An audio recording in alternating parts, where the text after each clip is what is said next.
బంగారు నాణాలు ఎరచూపి నకిలీ నాణాలు అంటగట్టి కుచ్చుటోపి పెట్టిన ఘటన అనంతపురం జిల్లా పెద్దవడుగూరు మండలంలో చోటు చేసుకుంది. హైదరాబాద్కు చెందిన దీపికకు తిరుపతికి చెందిన ఓ వ్యక్తి పరిచయం అయ్యాడు. ఈ క్రమంలో దీపికకు ఆ వ్యక్తి ఫోన్ చేసి తన వద్ద బంగారు నాణాలు ఉన్నాయని, మార్కెట్ ధర కంటే తక్కువ ధరకు ఇస్తారని ఆశ చూపాడు. వీటిని కొనుగోలు చేసేందుకు హైదరాబాద్ నుంచి అనంతపురం జిల్లాలోని కాసేపల్లి టోల్ ప్లాజా వద్దకు దీపిక వచ్చింది. టోల్ ప్లాజా వద్ద తనకు పరిచయమైన వ్యక్తితో పాటు మరో 2 వ్యక్తులు వచ్చారు. తన వద్ద ఉన్న నాణాలకు ఆమెకు ఇచ్చి 2 లక్షల రూపాయలను తీసుకుని అక్కడి నుంచి కేటుగాలో పరారయ్యారు.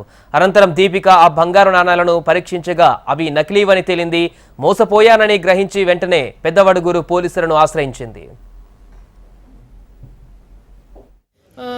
మా దగ్గర కాయిన్ చూపించారు. మేము మళ్ళీ ఒక స్టోన్ తీసుకెళ్ళి చెక్ చేసాము. చేస్తే అది ఒరిజినలే ఉండే. సరే ఒరిజినలే అని వాడు 200 కాయిన్స్ లెక్క పెట్టాడు. మేము 200 కాయిన్స్ మిగతా డబ్బులు తర్వాత తెచ్చిస్తాము, ఇప్పుడైతే 200 కాయిన్స్ ఈ 2 లక్షలు తీసుకొని 200 కాయిన్స్ కానీ 2 లక్షలు ఇవ్వగానే డబ్బులు లాక్కొని 200 కాయిన్స్ మా అక్కడ మూట కట్టించాడు. మూట ఎందుకు కట్టావు బాబు అంటే, ఇంత లోపల 2 బైక్స్ పైన 2-3 అబ్బాయిలు వచ్చారు. ఇంకా మేము భయపడి మా కార్ తీసుకొని రోడ్ పైకి వచ్చేసాము, ఎందుకంటే మా పైన అటాక్ చేస్తారేమో అని. రోడ్ పైకి వచ్చాక అవి కాయిన్స్ ఓపెన్ చేసి చూస్తే అవి డిఫరెంట్ ఉన్నాయి. మాకు చూపించిన కాయిన్స్ ఆ రాయి ఏదైతే శాంపుల్ కాయిన్ చూపించాడో అది లాక్కొని వెళ్ళిపోయాడు.